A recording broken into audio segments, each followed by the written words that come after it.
Hi guys, Olive here today to answer another batch of questions that you all recently submitted for my 25K celebration Q&A. If you missed the first part of this Q&A, I'm going to link it for you in the description box below and up in the cards. Be sure to check that out if you want to hear the answers to those questions, or if you have any questions regarding the logistics of this Q&A process, where these questions came from, how I organized them, anything like that I talked about at the beginning of that first video.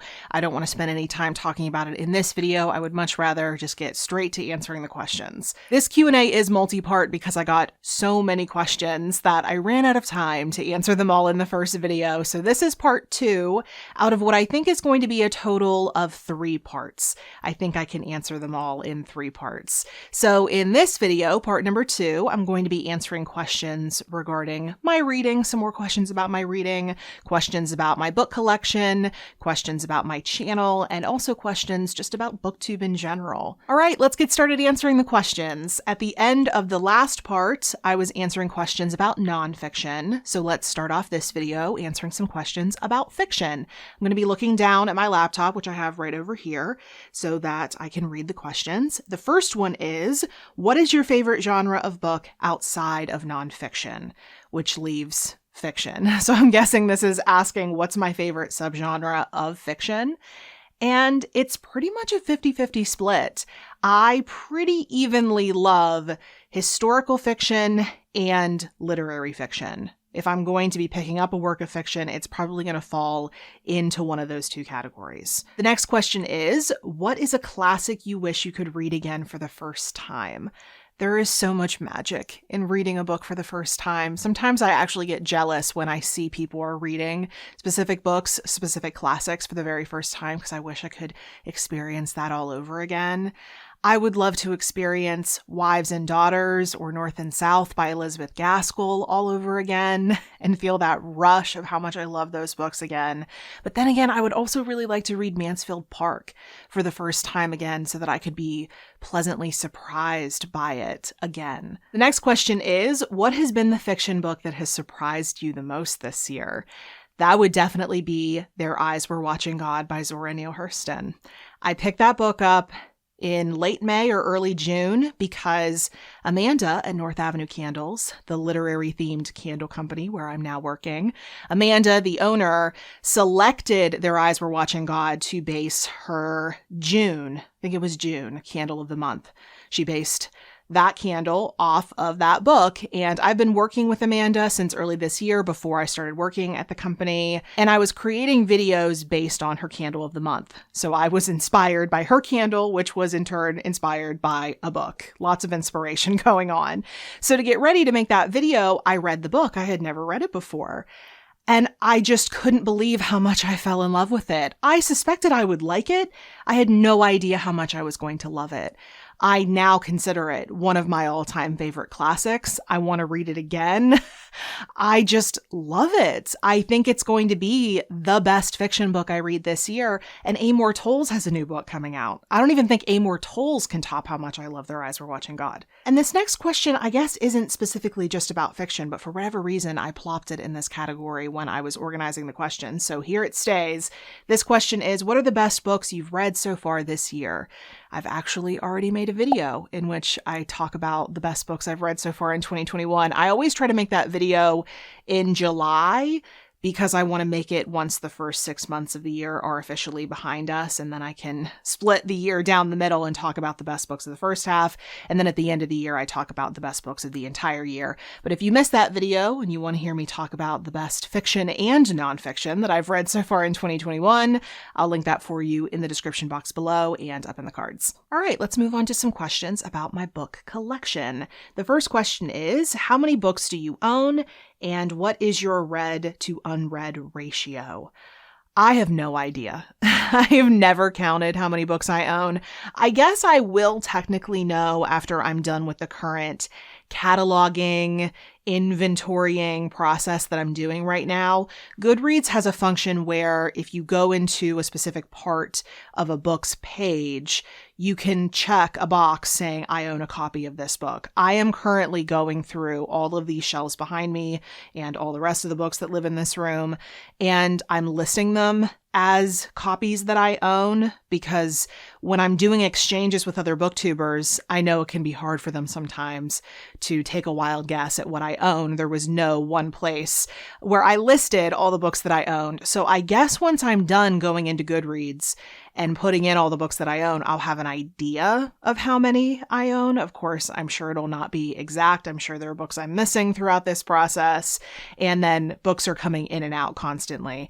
I want to guess maybe around 1,000. I have no idea if that's right or not. I am so bad at those types of estimations.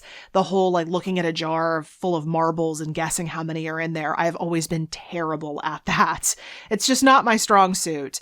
But these books behind me, these are not all of my books. I have other bookshelves in this room. I have one over here, one here full of my Russia books. I have other Russia books in this closet. I have a book cart over here and some wall-mounted shelves above it. If you want to see what this reading room looks like, I have done a reading room tour before. But then outside of this room, I have a sunroom, and in there I have a big bookshelf full of classics, mainly my Reader's Digest World's Best Reading editions, my favorite editions of the classics, but then also some other editions. I just threw all my classics on that shelf. And then I have a small bookcase entirely dedicated to bird books. So I'll have to get back to you on the exact number. It's a lot. It's not overwhelming because I'm consistently getting rid of books. So in terms of your question regarding the ratio, I own far more unread books than I own read books because I'm getting rid of books a lot. Any books that I read that I think I don't want to reread, I sell them to get credit, and then I put that toward new books, and then you see those in my haul videos. The next question is, would you ever try for a 0 TBR? No. Definitely not. I actually made a whole video about this in the past at the previous place we were living. I'll link that for you in the description box below and up in the cards if you'd like to see the long version of this answer. But the short version is, I love my book collection. I love having a lot of unread books. I like having a lot of options. I'm not a minimalist. I don't spend unnecessarily. I'm the child of a single parent. I'm very aware of our finances, but I get a lot of my books used or remaindered. They're not very expensive, and I like them. I like my books, and I like always knowing that there's a next book to read and that it's not like one specific book, that I can go to my shelves and have a world full of options of what I could pick up next. Someone wants to know, if you had to start your collection over again with only 5 books as your new foundation, what would they be? And I'm not convinced I have a great answer to this one because I don't know that I would pick specific books, because a lot of the books that I buy are based on what's available on the website I'm searching or the library book sale that I'm at. That's how I've built my book collection, so I have less control over what specific books I would be picking up. But I definitely know if I could go back to 2013, 2014 and start all over again, I would focus on nonfiction. I talked about this in the previous part of this Q&A series, but when I was starting to acquire a lot of my books, I was in this phase of reading more fiction because I was learning about the bookish internet. I was hearing about a ton of fiction books, and it got me more interested in fiction, which I'm grateful for that phase. I'm grateful that I now know myself as a fiction reader. But now that I'm going through this trash my bookshelves fiction unhauling project, I'm seeing that I don't think I was 100% interested in a lot of those books in the first place. It's just kind of where I was at the time. So I'm not going to pick 5 specific books. I'm just going to say that I wish that I had focused on nonfiction instead, because that's definitely where my collection is heading now. Next question, or set of questions in this case.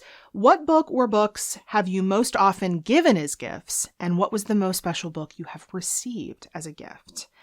I don't know that there's one or even several books that I've given the most frequently, because I more have a set of people who I regularly buy books for as birthday gifts or Christmas gifts, whatever it may be.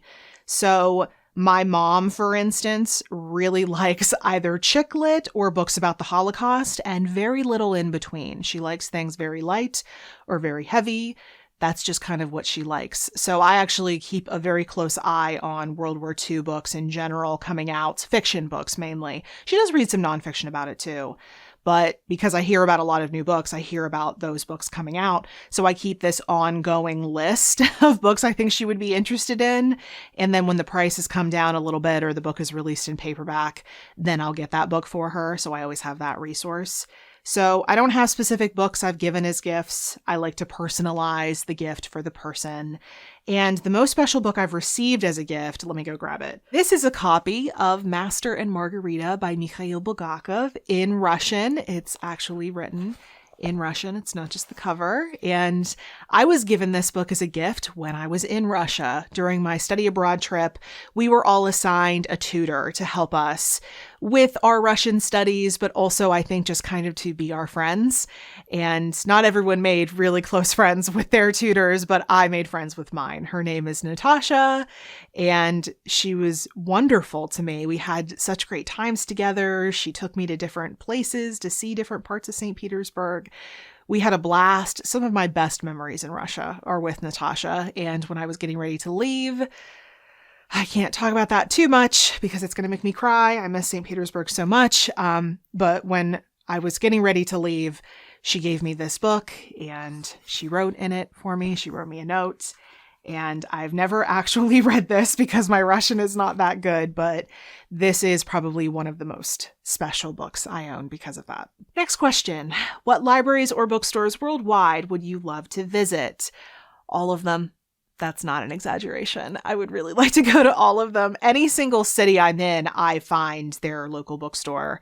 Even if it's tiny, I want to go to every single bookstore out there. I love visiting bookstores and libraries. But since I'm concentrating my travel currently to the United States in a very limited capacity because the pandemic is still going on, I desperately want to go see the Strand in New York City. I have never been there. I can't believe that. So I really want to go to the Strand. I also would like to go visit Powell's out on the West Coast, and then lots of places internationally too, but I'm not going to lust after visiting those places right now because it's just not possible and I don't want to torture myself like that. And then the final question within this section is, what is the best way to pack books for moving? You definitely want smaller boxes, and you'll want to put a bunch of books on the bottom of that box, try to Tetris it the best way you can, and then put lighter things on top, because I guarantee you books are way heavier than you think they are. So don't put them in a huge box, even though you may need huge boxes because you have a lot of books. Use smaller boxes, books on the bottom, other things on the top, preferably things that go in the same room as those books. So if you have a bunch of cookbooks, do maybe a bunch of your cookbooks at the base of a box and then put like a layer of something in between and then maybe some of your kitchen utensils and things like that. You're going to want to make sure that the books are the heaviest thing. They make up the base, but then the top is lighter so that the box itself doesn't become too heavy to be able to carry. All right, moving on to the next section, I have some questions about authors. So the first question is, do you have auto-buy authors? These days, quite honestly, especially if it's like a big name author, I can probably get an advanced copy of that book to review somewhere, either in print or here on this channel. So I have auto read authors, but buying authors, I'm doing less of that these days because I'm in the review space. But authors who I would absolutely read a new book from them, definitely Amor Towles. He has his new book coming out in October. I have an advanced copy and I am ready to read and review it as soon as my schedule allows. Margaret Rankle, she's become one. I love her. I've met her. I want to be her. I definitely look up to her in so many different ways. Anthony Marra, who wrote A Constellation of Vital Phenomena and one of my favorite fiction books, The Tsar of Love and Techno. I've heard rumblings that he might have a new book next year. So excited about that if that's true. Who else? Lauren Groff. I just read and reviewed her new book, Matrix, and I definitely want to finish reading her backlist. Meg Wolitzer. Anything Meg Wolitzer writes, I will read. From which authors do you want to read all of their work and why? Well, currently, that's Lauren Groff. I want to finish reading the rest of her backlist. And Meg Wolitzer. She has an extensive backlist, and I've read, I feel like, only a fraction of it. And in both of those cases, I really like their writing, but also I'm interested in their evolutions as authors, where they started and where they are now. Like, I've read Meg Wolitzer's very first book called Sleepwalking. I think she wrote that when she was in college. And obviously that's a whole lot different than her newest book, The Female Persuasion. I like to see that evolution over time. And especially in the case of Lauren Groff, her older work is drastically different than her newer work. If you could meet any living author, who would it be? And since I've already met Margaret Rankle, who I admire very, very much, my answer to this is normally Anthony Marra. I'm hesitant to say Amor Towles because I believe in the thing of don't meet your heroes, and rules of civility means so much to me that I'm so hesitant to meet Amor Towles. If I had a negative experience with him, not saying I anticipate I would, but in the rare event that like he's having a bad day that day, I am so terrified that it would affect the way I look at that book. I cherish that book. So I don't think I'd want to meet Amor Towles. I've seen that he's doing events for this new book, and I've decided I don't want to go to any of them because I'm that scared of it. And it's not that I don't love Anthony Marra, but I feel like if I met Anthony Marra, it would be less of a fangirling situation. Like, how would I tell Amor Towles, hi, your book Rules of Civility means more to me than any other book on this earth? I feel like that's a really overwhelming thing to say to someone. So I feel like I would actually be able to have a conversation with Anthony Marra because we have a lot in common. We are both non-Russian people who love and admire Russia, but will never fully understand Russia because we're not from Russia. He writes a lot about Russia. I can tell he understands it just by reading his work. It's just one of those things. You understand Russia or you don't, and I can tell that he deeply gets it. So I would love to talk to him about being that kind of a person, and I'd love to talk to him about his writing process. I have a lot of faith that we would get along just because of the way he writes. And the final question within this category, is there a beloved book and or author that you think is overrated? I might be getting myself into hot water with this one, but I don't get why people rave about To Kill a Mockingbird by Harper Lee. I read it in high school, just like every other American teenager, and I thought it was fine. I didn't hate it. I hated some other books that I read in high school. Made a whole video about that too. But To Kill a Mockingbird, I thought it was just fine. And then I've gone on to hear a lot of people call it their favorite book. I've seen people name their children after characters in that book. That's a lot of love to have for a book, to name your kids after characters from it. And I've just never personally understood why people love it as much as they do. It has been a while since I've read it. I could definitely go back and reread it and see if my feelings have changed. I know that's entirely possible, but I do suspect that I'm going to come back from a rereading experience feeling as though it is just an overrated book. This next batch of questions are all reading-related questions, kind of miscellaneous questions. Some of them ask about favorite this or favorite that, things I didn't feel fit nicely into any of the previous categories, so I put them all together in this final reading category. So the first question is, what are your indicators that a book is likely to get 5 stars? And I'm assuming you mean what are early indicators, like in a book's early pages, that lead me to believe the book might go on to be a 5-star book. And there are 2 main things that I've thought about. I think the first thing is, do I feel able to sink into it? Whether it has a strong sense of mood, it's really atmospheric, the characters are so well drawn that I feel like I know them right away. Like, how easy is it for me to just sink into this book and lose the rest of the world? But in terms of the writing, normally a book that goes on to receive 5 stars from me is the type of book in which, even in the early pages, there are multiple places that I can point to within the book and say, ooh, I really love the way that's worded, or that's such a cool way to describe that. I wish I would have come up with that myself.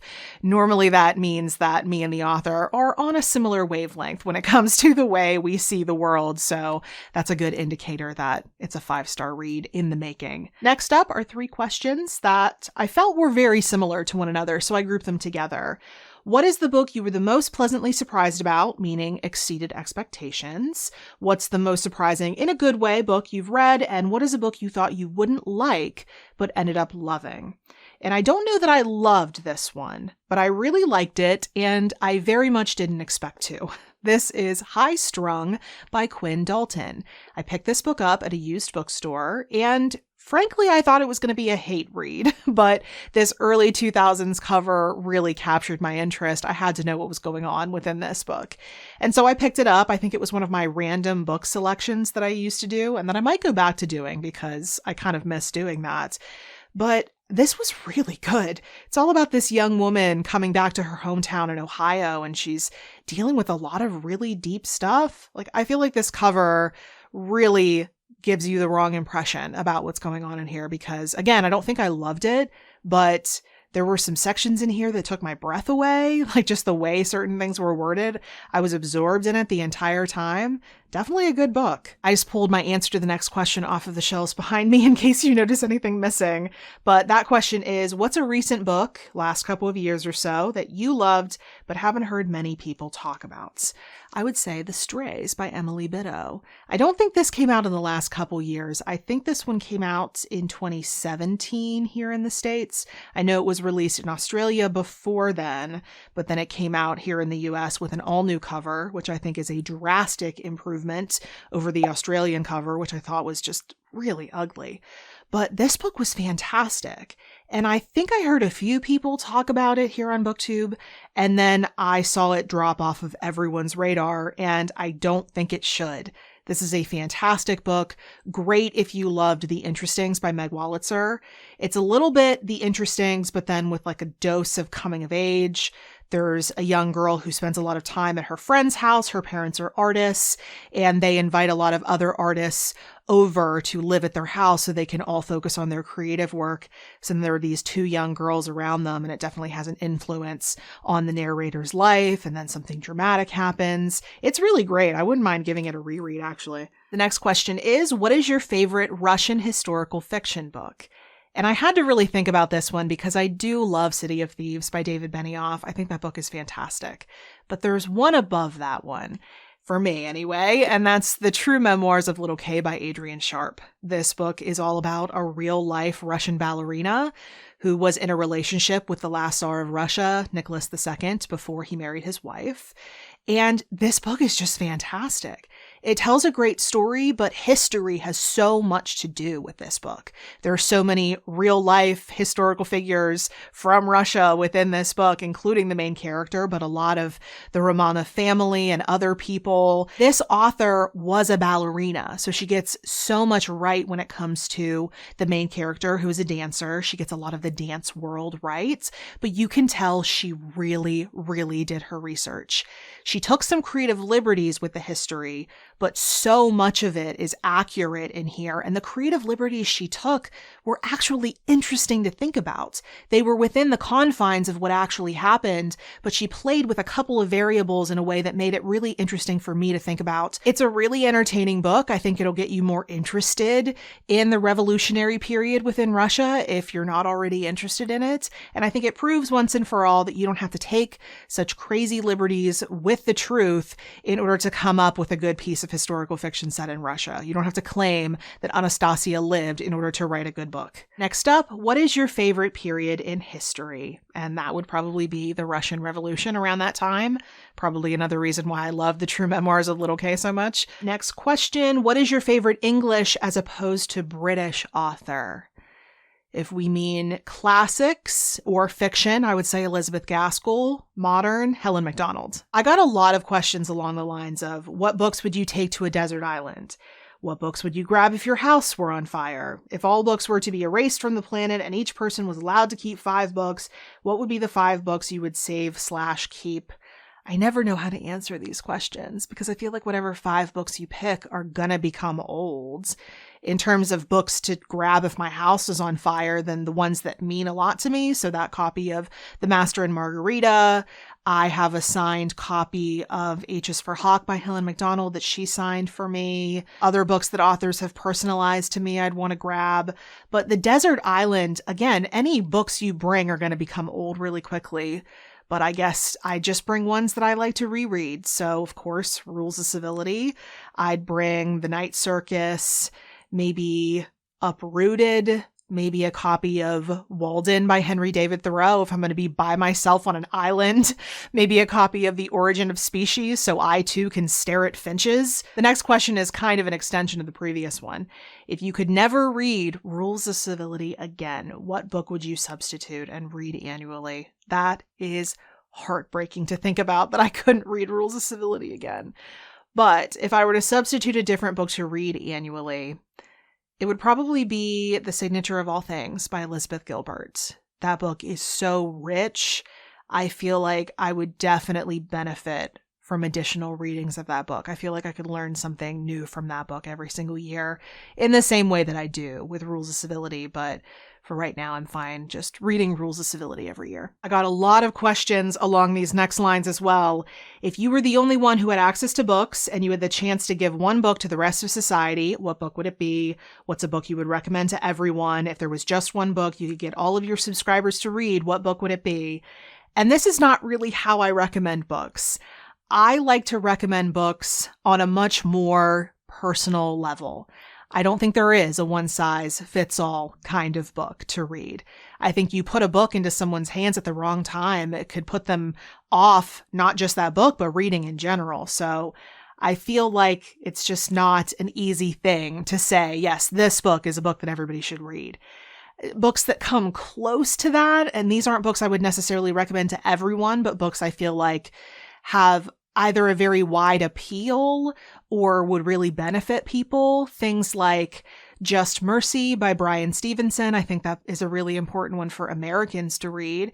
I think Being Mortal by Atul Gawande is really good in terms of like a Swiss Army knife recommendation for people looking to get into nonfiction. I always say The Power of Habit by Charles Duhigg. Those are the three books I would say come close to answering these questions, but more generally speaking, I don't have an answer to those types of questions. And the last question within this section is a really nice one. Would you be down to share some special memory attached to a book? And of course I would. The nice thing about having a Booktube channel is that sometimes it will enrich your experience with a specific book. It will make you have more memories about specific books because it's not just about reading the book and liking it or not liking it. But if you've also made a video about it, then there are so many more memories attached to that book. So for example, I read the book Barrel Aged Stout and Selling Out by Josh Knoll with my friend Josh, who is so knowledgeable about beer and the local beer scene. He just knows so much about it.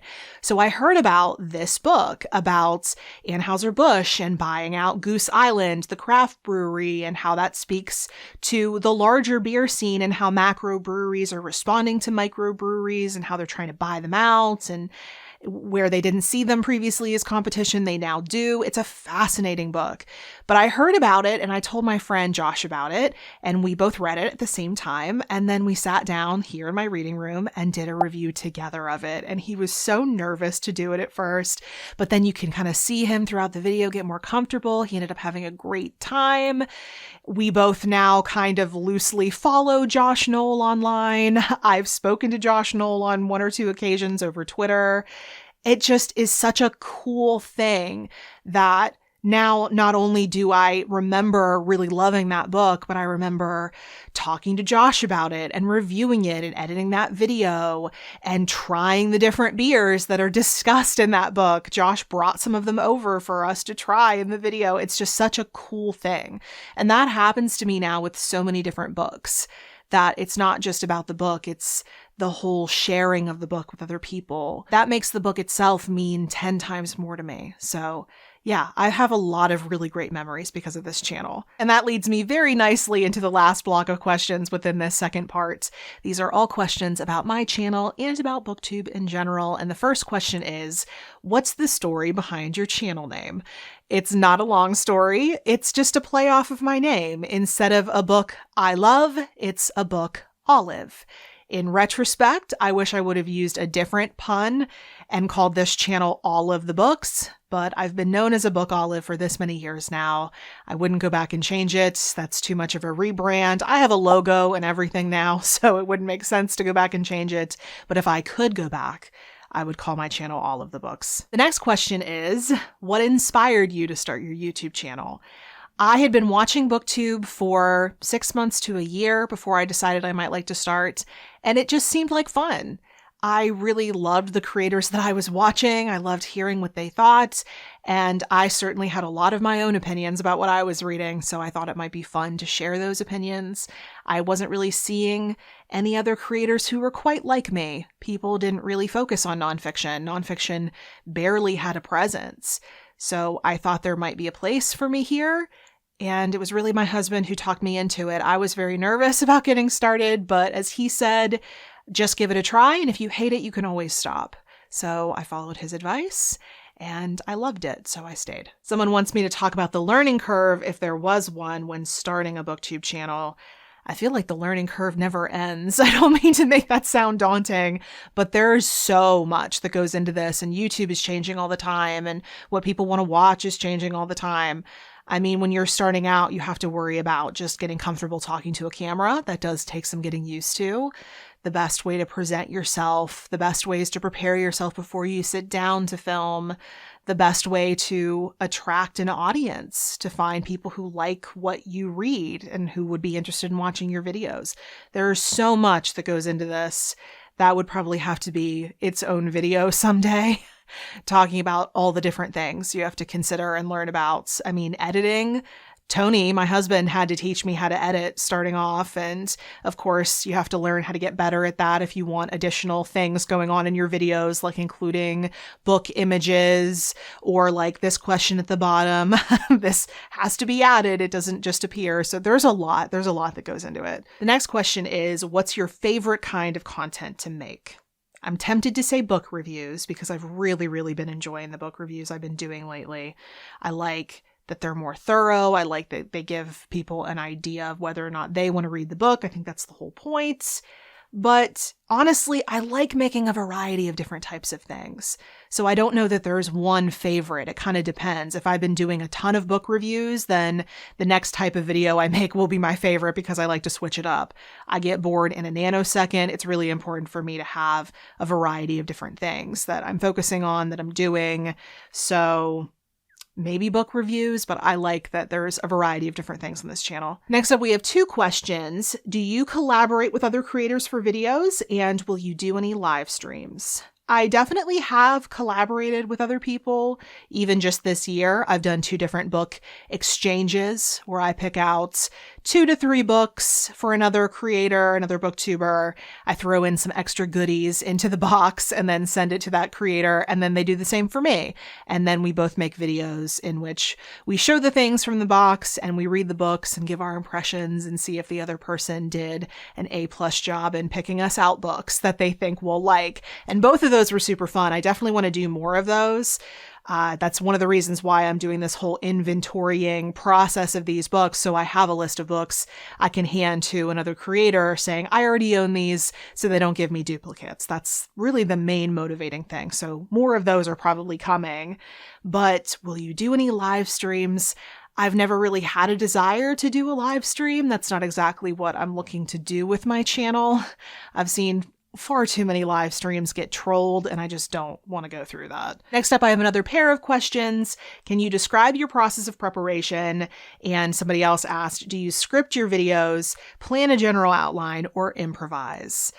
It's a mixture of all 3 of those things. My process for preparing for these videos, I've done this so many times now that I don't even know that I could fully describe what the process is like.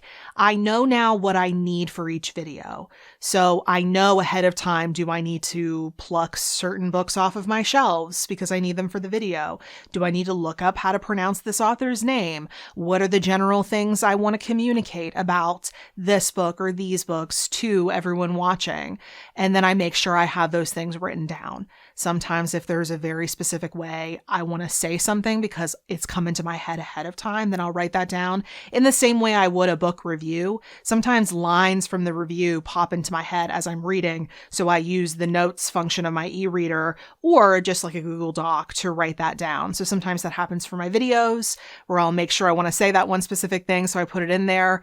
Otherwise, it's mainly talking points, like annotated talking points, where I have an idea of what I want to say in the order in which I want to say it. And so I plan that out. But then a lot of things are from the heart. I want to talk about my impressions about a book or how I'm feeling about it. And I don't want to write that word for word because then I feel like it comes off in not a great way. So it's a little bit of everything. My notes for my videos are kind of all over the place, but it works for me. So next up, I have some more questions that I've paired up because they are so similar. If you could make Booktube your full-time job, would you? Or do you like that separation of hobby and job? And then someone else asked, was Booktube always a serious thing like a job, or was there a point when you decided to view it as a job and began to work consciously on it as such? When I got started on Booktube, my sole reason for doing it was to meet people, to talk about books, to share my love of books with other people, and hopefully make some friends. That was my motivator back then. And that's still a really good reason for me to keep going. I definitely meet amazing people through doing this. But there was a point, I don't even know if I could tell you exactly when it was, when this became something I took more seriously. I don't see this as a job right now, but it's not a hobby either. I would say it's something in between. And I don't know that I would want to make it a full-time job because I feel like that would add so much pressure to this. I'm very lucky that I do get to make a little bit of money off of this because it is so much work and it does take so much time. But no, if I had the opportunity to do this full-time, I think I would come to resent it. I like that I have other things going on as well in my life, so that when I'm focused on this, I'm really focused on this.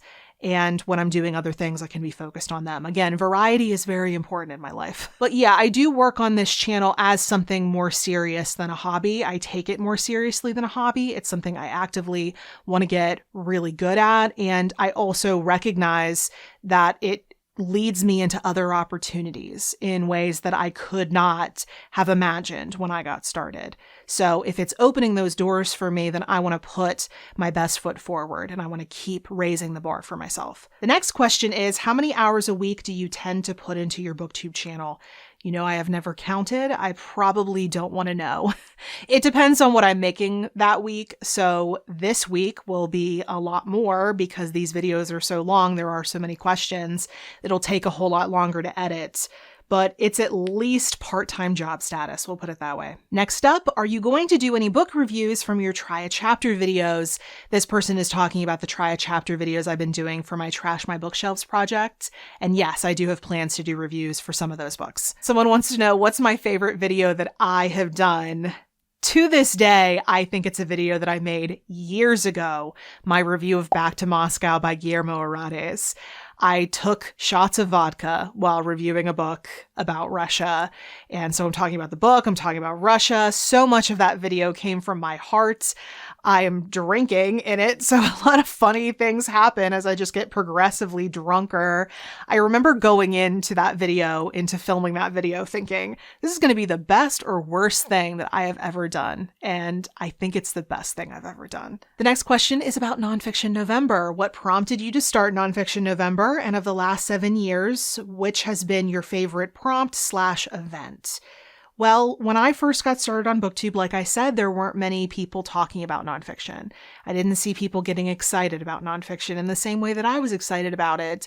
So I thought that it would be a really good thing to have a month where people could focus on reading a little bit more nonfiction. Nothing too demanding, just read a little bit more than you normally would. That is still the event's objective. You can read a certain number if you want. You can just choose one if you never read nonfiction. It's just to focus a little bit more on nonfiction. That's the main goal. And in terms of the history of the event, which is my favorite year, I mean, the first year will always be very special, but my favorite event, my favorite year of the event will always be the previous year, because the event experiences such exponential growth. Every subsequent year, more people know about us, more people participate, more people discover their own love of nonfiction through the event. So it's always the previous year that's my favorite. So as of right now, 2020 is my favorite. In 2022, 2021 will be my favorite. I highly suspect for as long as I'm in charge of the event, that's going to be true. And when it comes to my favorite prompt, I've always really liked the prompt home I really like how many different ways that can be interpreted, but I also really liked the year where I came up with the word pairings. I thought that was really fun. Someone says, I'd be interested in your thoughts on the possibly unintended, more negative consequences of Booktube, meaning focus on volume of reading. Should we be turning reading into another place to measure our productivity? Focus on a relatively small pool of books that do the rounds at a given time. Focus on rankings, top 10s, etc. I think it's interesting the examples picked for this question because what we're talking about in all three cases is just pressure. Either pressure from an audience or pressure on yourself to read a certain number of books. You see other people reading so many, so you feel like you have to, or seeing other people focus on specific books. You either want to be a part of the conversation or you feel like you have to, so you put that pressure on yourself. And then the top 10 lists and doing specific types of videos, that could be pressure from your audience, but it could also be pressure from YouTube. They want to make as much money off of you as possible, and those videos do the best numbers-wise, so you might feel the pressure to do those types of videos if that's your focus for your channel. And really, I feel all of these things just come down to how you handle pressure. I feel like we all fall into it. Pressure isn't just a Booktube thing. Pressure is a life thing. And you're going to learn how to deal with it as you get older and you have more experience. When it comes to other booktubers feeling those pressures and responding accordingly, making that type of content, reading those types of books, that doesn't have anything to do with me. I know how I deal with the pressures. I know what I want to do here on Booktube. I know who I am. I know what I want to create. I've been here long enough to know that. So it's not my place to comment on what other people do. Someone else wants to know my thoughts on sustainability in the book industry, meaning hauls and consumerism in general. And this is one of those topics within the book world that comes up rather frequently. If you're a part of the book world online, you'll see these conversations come up again and again. And sometimes it does get a little tiring when you've been around for as long as I have. My thoughts on this boil down to two major things. The first thing is that a book is a product and that a publisher is a business. I know we all have very romantic notions about books. We love books and we don't see them as products, but we can't forget that they are products. We can't forget that a publisher is a company looking to make a profit. The big five are corporations looking to make bigger profits every single year, and they are always going to try to sell you something. It's up to you as a consumer, this is the second thing, on how much you want to spend, from where you want to buy things, what your budget is. It is up to you. And I personally don't think that it is anyone else's business how you choose to spend your money. I personally have chosen to buy used books. That's the majority of what I own, because I do think it's more sustainable that way, financially and in terms of the planet. But also, I just like used books more. I like the hunt at a used bookstore. I've been buying used things all my life.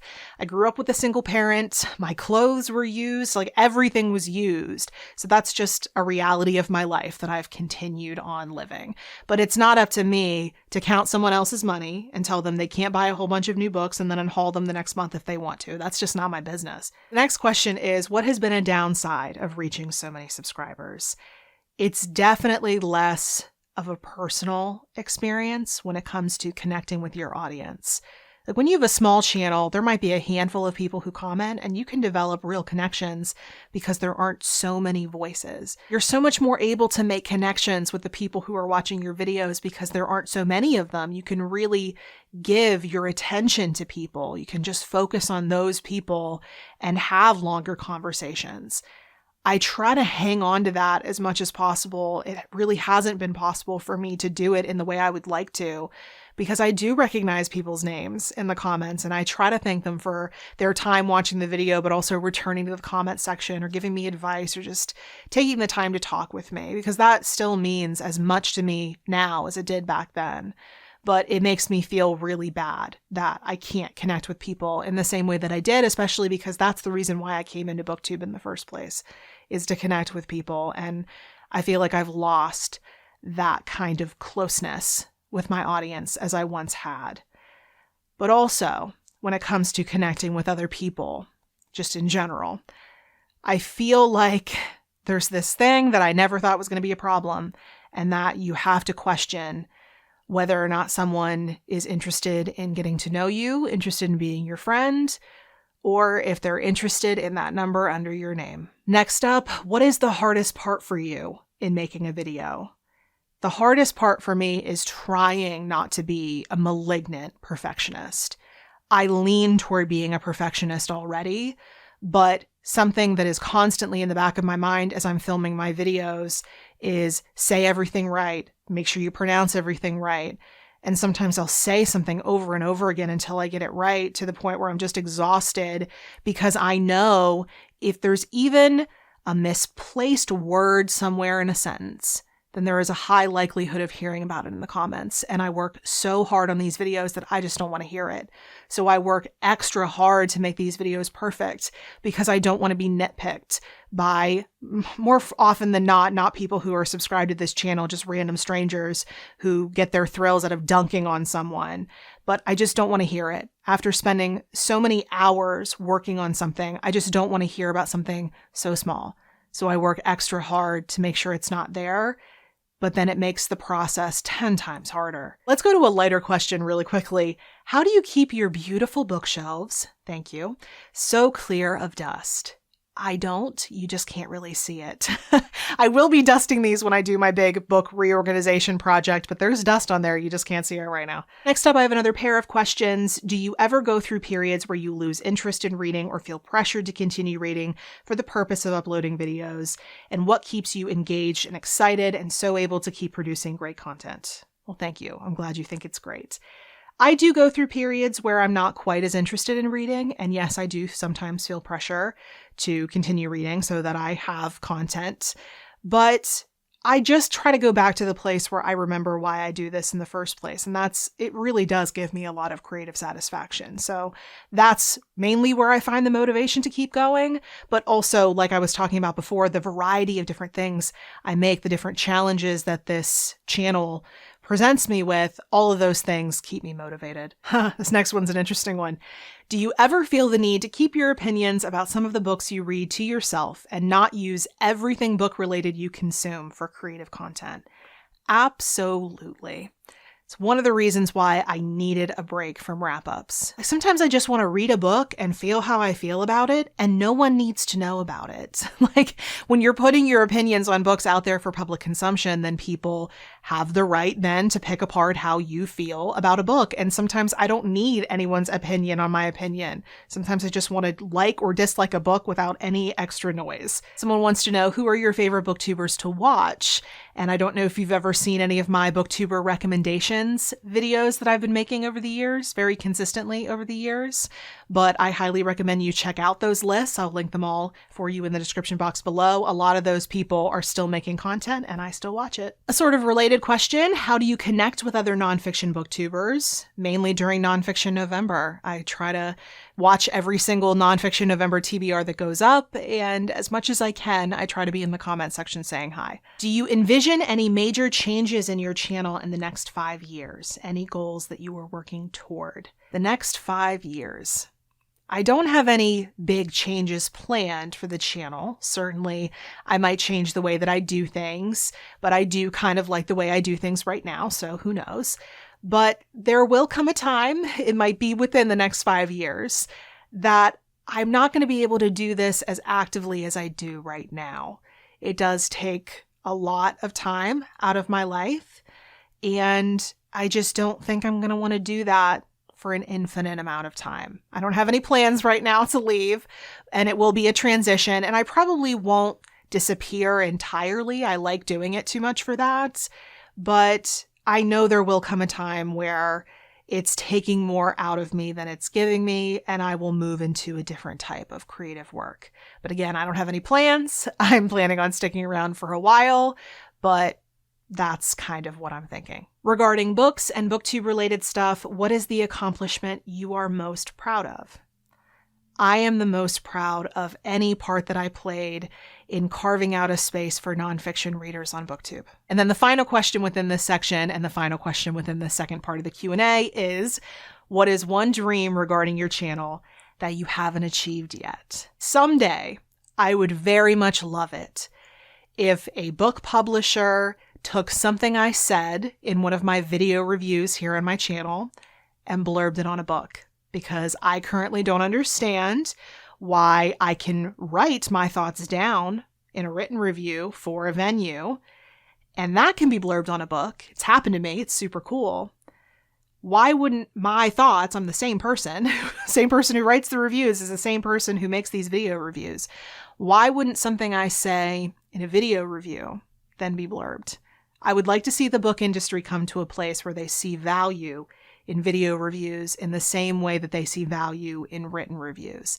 I think they're a little bit behind on that. So those are all the questions that I had time for in this second part of the Q&A. Thank you so much for all of these great questions, and be sure to keep an eye out for the third part, in which I'm going to be answering some questions about my written book reviewing and some questions about my daily life and me as a person. Should be interesting. If you have any comments or questions about anything you've seen in this video or about anything in general, please feel free to leave those in the comment section below. But if you would like to keep up with what I'm reading and writing about right now, you can find me on a variety of different places around the internet, including Goodreads and Instagram, the two places where I'm the most active. The links to everywhere you can find me will be at the bottom of the description box below. Thank you so much for watching. I hope you're having a wonderful day. I will see you in the next video. Bye.